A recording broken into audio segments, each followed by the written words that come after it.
नमस्कार।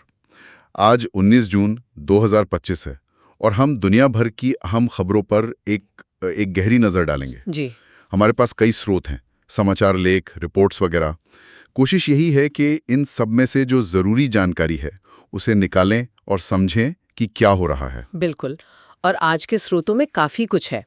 भू राजनीतिक तनाव है, आर्थिक हलचल भी है, कुछ बड़े कॉरपोरेट सौदे और हाँ, अंतरिक्ष से भी कुछ खबरें हैं। अच्छा। देखना ये है कि ये सब अलग-अलग चीजें आपस में कैसे जुड़ती हैं। सही। तो चलिए शुरू करते हैं मध्य पूर्व से। वहाँ इजराइल और ईरान के बीच तनाव लगता है काफ़ी बढ़ गया है। हाँ, खबरें तो यही बता रही हैं। रिपोर्ट्स के अनुसार इस हफ्ते दोनों देशों ने एक दूसरे पर मिसाइल और ड्रोन हमले किए हैं। सुनने में आया है कि इजराइल ने तेहरान में ईरान के आंतरिक सुरक्षा मुख्यालय पर हमला किया। जी, और उसके जवाब में फिर ईरान ने भी कई लंबी दूरी की मिसाइलें दागी। तो स्थिति गंभीर है। और इस सब के बीच अमेरिका का क्या रुख है, खासतौर पर राष्ट्रपति ट्रंप का? हाँ, ये दिलचस्प है। अमेरिकी राष्ट्रपति ट्रंप ने अभी तक साफ नहीं किया है कि अमेरिका सीधे तौर पर सैन्य हस्तक्षेप करेगा या नहीं। अच्छा। हाँ, और इसको लेकर उनकी अपनी पार्टी में और कांग्रेस में भी बहस छिड़ी हुई है। मतलब एक अनिश्चितता बनी हुई है। तो ये तो मामले को और उलझा रहा होगा। बिल्कुल।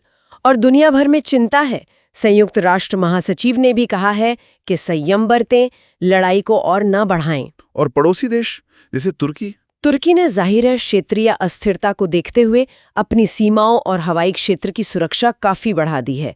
वो एक अहम देश है उस इलाके में। और इस सारे तनाव का असर कहीं और भी दिख रहा है, बाजारों पर शायद? हाँ, बिल्कुल। इसका सीधा असर वैश्विक बाजारों पर दिखता है। शेयर बाजार दुनिया भर में काफी सतर्क हैं। एक तो ये मध्य पूर्व वाला तनाव जी, और दूसरा कई देशों के केंद्रीय बैंक जैसे अमेरिका, ब्रिटेन, स्विट्जरलैंड, नॉर्वे, ये सब जल्द ही ब्याज दरों पर फैसले लेने वाले हैं। तो निवेशक इंतजार कर रहे हैं। हाँ, वो देख रहे हैं कि क्या होता है। इसी बीच अमेरिकी फेडरल रिजर्व ने तो अपना फैसला ले लिया है। उन्होंने ब्याज दरें 4.25 से 4.50% पर ही रखी हैं। अपरिवर्तित। मतलब महंगाई की चिंता अभी भी है। लगता तो यही है। फेड का ये फैसला यही इशारा करता है कि वो अभी भी इन्फ्लेशन को लेकर, मतलब मुद्रास्फीति को लेकर सतर्क हैं। अर्थव्यवस्था को एकदम से खुला नहीं छोड़ना चाहते। संतुलन साधने की कोशिश। बिल्कुल। देखो और इंतजार करो वाला माहौल है अभी। अच्छा, अब कॉर्पोरेट दुनिया की तरफ चलते हैं। जी। एक बड़ी खबर जापान से है। हाँ, निप्पॉन स्टील वाली। जी हाँ, जापान की निप्पॉन स्टील ने अमेरिकी स्टील का अधिग्रहण पूरा कर लिया है। ये $14.1 अरब का सौदा है। हाँ, ये काफी समय से चल रहा था। हाँ, और इसमें व्हाइट हाउस की तरफ से शुरुआत में कुछ रुकावटें भी थीं, लेकिन अब लगता है वो हट रही हैं। जी, ये सौदा सिर्फ 2 कंपनियों का विलय नहीं है।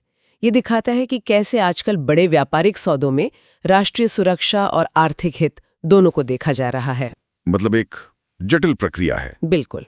व्हाइट हाउस का पहले विरोध करना, फिर मान जाना, ये इसी जटिलता को दिखाता है।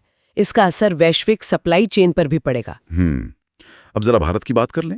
यहाँ आज कुछ राज्यों में उपचुनाव हुए हैं। हाँ, पश्चिम बंगाल, केरल, पंजाब और गुजरात में कुल 5 विधानसभा सीटों के लिए। नतीजे तो खैर 23 जून को आएंगे, लेकिन क्या इन उपचुनावों का कोई खास महत्व है? देखिए, महत्व तो है, खासकर इसलिए क्योंकि हाल में देश में कुछ सुरक्षा से जुड़ी घटनाएं हुई हैं, तो इन्हें एक तरह से जनता के मूड का पैमाना माना जा रहा है। ओके, एक लिटमस टेस्ट जैसा। हाँ, कह सकते हैं। देखा जाएगा कि राष्ट्रीय मुद्दों का स्थानीय राजनीति पर कितना असर होता है। चलिए, अब इन गंभीर बातों से हटकर कुछ प्राकृतिक या वैज्ञानिक घटना की बात करते हैं। सूरज में कुछ हलचल हुई है? जी हाँ, 17 जून को सूरज पर एक बहुत शक्तिशाली एक्स क्लास सोलर फ्लेयर हुआ था। मतलब एक सौर ज्वाला। एक्स क्लास, ये काफी शक्तिशाली होती है बा? हाँ, ये सबसे शक्तिशाली श्रेणियों में से एक है और इसका असर ये हो सकता है कि आज रात उत्तरी अमेरिका के कुछ हिस्सों में शायद बहुत सुंदर नॉर्दर्न लाइट्स यानी ऑरोरा देखने को मिले। वाह, वो तो कमाल का नजारा होता होगा। बेशक, लेकिन इसका एक दूसरा पहलू भी है। अच्छा, वो?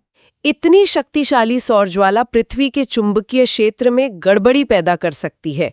इसे भू-चुंबकीय तूफान कहते हैं। और इससे क्या होता है? इससे हमारे संचार सिस्टम जैसे सैटेलाइट, जीपीएस नेविगेशन, इन पर असर पड़ सकता है। यहाँ तक कि पावर ग्रिड भी प्रभावित हो सकते हैं। ओहो, तो ये सिर्फ सुंदर नज़ारा नहीं, इसमें एक चुनौती भी छुपी है। बिल्कुल, ये प्रकृति की सुंदरता भी है और उसकी अपार शक्ति का प्रदर्शन भी।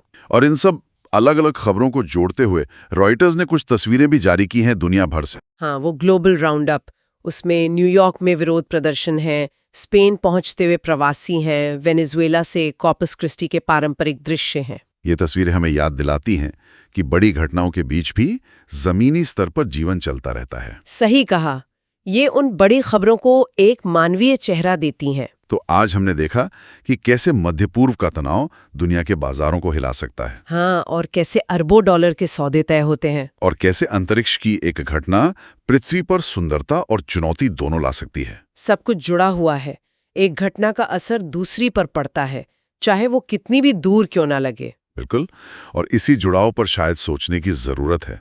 जैसे आपने कहा, सौर ज्वाला सुंदर भी है और खतरनाक भी। जी। तो क्या वैश्विक घटनाओं की ये जो अप्रत्याशित चाल है, ये भी कुछ ऐसी है जिसमें हर चुनौती के साथ शायद कोई नया अवसर भी छिपा होता है? ये सोचने वाली बात है। हाँ, इसी विचार के साथ आज की ये बातचीत यही खत्म करते हैं।